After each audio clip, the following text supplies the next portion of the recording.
Have you ever looked at someone you once admired and thought, what happened to them? Maybe it was a friend, a colleague, or even a family member. They used to be kind, thoughtful, even selfless. But something changed. The warmth in their eyes faded. Their words became sharper, their actions colder. It's as if the person they once were no longer exists. We like to believe that people are either good or bad, that character is something fixed. But history tells a different story. Time and time again, we see ordinary people transform into something unrecognizable. The devoted husband who suddenly becomes cruel and distant. The quiet employee who rises to power and turns ruthless. The kind-hearted citizen who, under the right circumstances, is capable of unspeakable acts. And here's the part no one wants to admit. This isn't just about them, it's about you. Most people believe they could never change like that. They think they're different, that nothing could push them that far. But what if that's just an illusion? What if, buried deep inside, there's a version of you that you don't even know exists? One that could emerge under the right conditions. You've heard explanations before: trauma, power, mental illness. But none of them tell the full story. None of them explain why so many seemingly normal people have crossed the line, why some of them never even saw it coming. This is the real question. Why do good people turn into psychopaths? You've probably heard theories before, but today you're going to hear something different. There's something deeper at play, a hidden mechanism inside the human mind, one that very few people understand. And by the time this is over, you will never look at yourself, or the people around you, the same way again. Let's begin. There's a side of you that you don't want to see, a version of yourself that doesn't fit the image you've carefully built, the image of someone rational, kind, and in control. You push certain thoughts away, suppress certain emotions, convince yourself that you would never be capable of certain things. But deep down, something is still there. Watching, waiting. Carl Jung called this the shadow, the hidden part of your psyche that holds everything you've rejected about yourself. Every dark impulse, every suppressed anger, every thought you deemed unacceptable. Most people spend their entire lives pretending their shadow doesn't exist. They tell themselves they're good people, that they would never hurt anyone, that they're incapable of cruelty. And yet, history is filled with good people who did unspeakable things. Jung understood something most people don't. The more you suppress your shadow, the stronger it becomes. It doesn't disappear. It festers. It grows in the darkness of your unconscious, feeding on your unspoken frustrations, your quiet humiliations, your hidden rage, until one day it breaks free. This is how good people turn into something else. Not overnight, not in a single moment of madness, but slowly, over years of denial. They bottle up their true feelings, force themselves to be what society expects, until the pressure becomes unbearable. And when it does, they don't just change, they snap. Think about the man who spends years tolerating disrespect, forcing himself to be the bigger person. He tells himself he's doing the right thing, that patience is a virtue. But deep inside, his shadow is collecting every slight, every humiliation, every moment of powerlessness. And then one day, something small happens. A comment, a rejection, a minor betrayal. And suddenly he's no longer the same person. He doesn't feel guilt. He doesn't feel hesitation. He feels justified. Because once the shadow takes over, it rewrites the story. It convinces you that this is who you were meant to be all along. That the kindness, the self-control, the hesitation, those were the real illusions. This is why good people don't just become cruel. They become convinced that cruelty is necessary. And when that happens, there's no going back. But repression alone doesn't explain everything. The shadow is only the first stage. Because what happens when a person spends years suppressing themselves, watching others lie, cheat, and take what they want? What happens when the so-called good person realizes that morality has only made them weak? That's where resentment begins, and that's where Nietzsche comes in. There's a dangerous thought that begins to grow inside those who have spent their lives playing by the rules. It doesn't appear all at once. It builds, it lingers, it whispers. Why do I keep losing while others win? Why do liars, cheaters, and manipulators rise, while people like me are left behind? Why does the world reward the worst kinds of people? For years, they swallow the frustration. They tell themselves that patience will be rewarded, that justice exists, that someday things will even out. But then one day, they see the truth. The world is not fair, there is no hidden force ensuring that good people succeed. The belief in fairness was nothing but a comforting lie, and at that moment, something inside them changes. Friedrich Nietzsche had a name for this transformation: ressentiment. A deep, burning resentment that doesn't just come from anger, but from powerlessness. It's the emotion of those who have been humiliated, ignored, and made to feel weak for too long. And once ressentiment takes hold, it doesn't just make a person bitter, it makes them dangerous. Nietzsche argued that many of the so-called good people in the world are not truly good.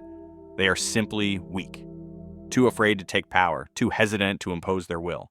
And when they realize that their morality has only held them back, they don't just abandon it, they invert it. What was once seen as evil, dominance, ruthlessness, self-interest, now seems like the only path forward. What was once seen as good, compassion, humility, restraint, now looks like weakness. This is how good people turn into something else, not because they were born bad, not because they suddenly lost their conscience, but because the pain of being powerless became greater than the pain of betraying their old values. They justify their actions by telling themselves they are simply balancing the scales. They convince themselves that the world owes them payback. And with every act of cruelty, with every boundary they cross, they feel something they haven't felt in years: power. At first, it's just small things. A man who once believed in fairness now starts bending the rules in his favor. A woman who once prided herself on honesty begins to manipulate others to get what she wants. They tell themselves it's necessary, that they are just playing the game the way it was meant to be played. But the problem with power is that it's addictive. And once someone gets a taste of it, they don't want to stop. They start to believe that morality itself was the problem all along, that weakness and kindness were illusions designed to keep them small, that they were meant for more. History is full of men who followed this exact path. The quiet, soft-spoken individuals who, after years of being overlooked, took control and never looked back. Some of them became leaders, others became tyrants. But they all had one thing in common. They no longer cared about being good, and at this stage, there's almost nothing stopping them. Almost, because there is still one final force that can complete the transformation. One final trigger that can push a person beyond the point of no return.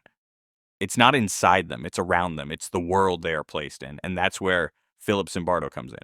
A man can carry his shadow for years. He can suppress it, deny it, tell himself he is in control. He can live with his resentment, feeding it in secret, fantasizing about the day when everything changes. But even then, something holds him back. A line he refuses to cross. A small voice in the back of his mind whispering, "You're better than this." But what happens when that voice disappears?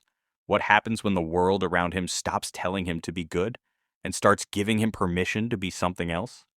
Philip Zimbardo, the psychologist behind the infamous Stanford prison experiment, believed that context is everything, that even the strongest moral codes can collapse under the right conditions.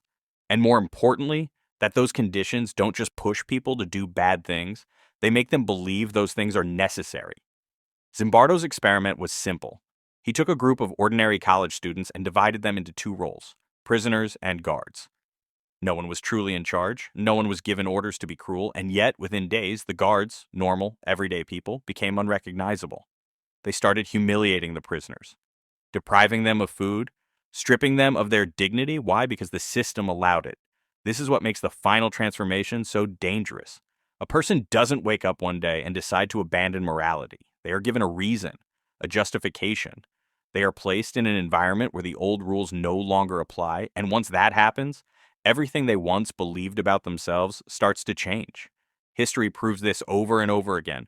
Ordinary men placed in positions of unchecked power become ruthless.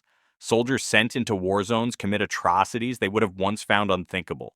Entire societies slowly shift their moral boundaries, allowing things that, just years before, would have seemed monstrous. Good people don't just turn into psychopaths because of what's inside them. They turn because the world around them tells them it's acceptable. A man who was once hesitant to lie now finds himself in an industry where everyone lies. And so he adapts. A woman who once believed in fairness now enters a world where fairness is a weakness. And so she adjusts. The person who once held on to morality now looks around and sees that morality has no place here. So they let go. And once they do, there is no turning back. This is why the final step is always the most dangerous. The shadow was always there, the resentment had already built. But without the right conditions, without the permission of the world around them, they might have stayed the same. But the moment their environment changes, the moment the system tells them it's okay, something inside them finally breaks free. And now they are no longer pretending. Now they are exactly who they were meant to be. But what does all this mean for us if repression, resentment, and environment are all it takes to turn good people into something else? Is anyone truly safe?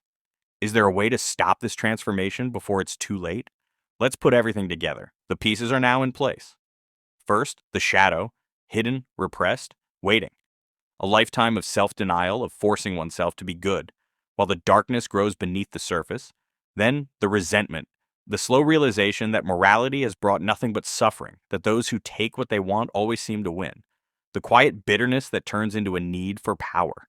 And finally, the trigger, the environment that removes the last restraint. The moment the world no longer demands kindness, but rewards cruelty instead. This is how good people turn into something else.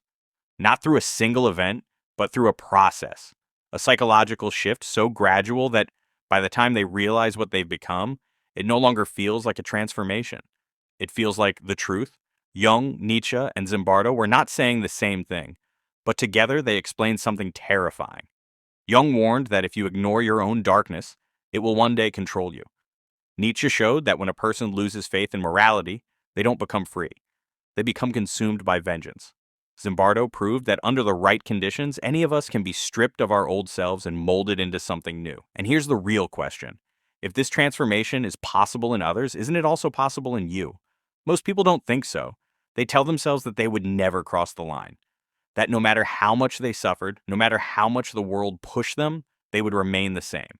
But history suggests otherwise. Because everyone has a breaking point.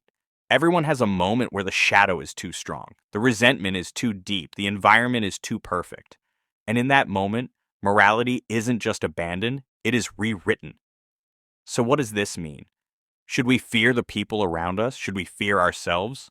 Or is there a way to recognize the signs before it's too late? Let's bring this to its conclusion. If you've made it this far, you already know the truth. Good people don't turn into psychopaths by accident. They don't wake up one day and decide to abandon everything they believed in. They change because something inside them was waiting to change. For some, it starts with the shadow, repressing their true nature for so long that, when it finally breaks free, they become unrecognizable.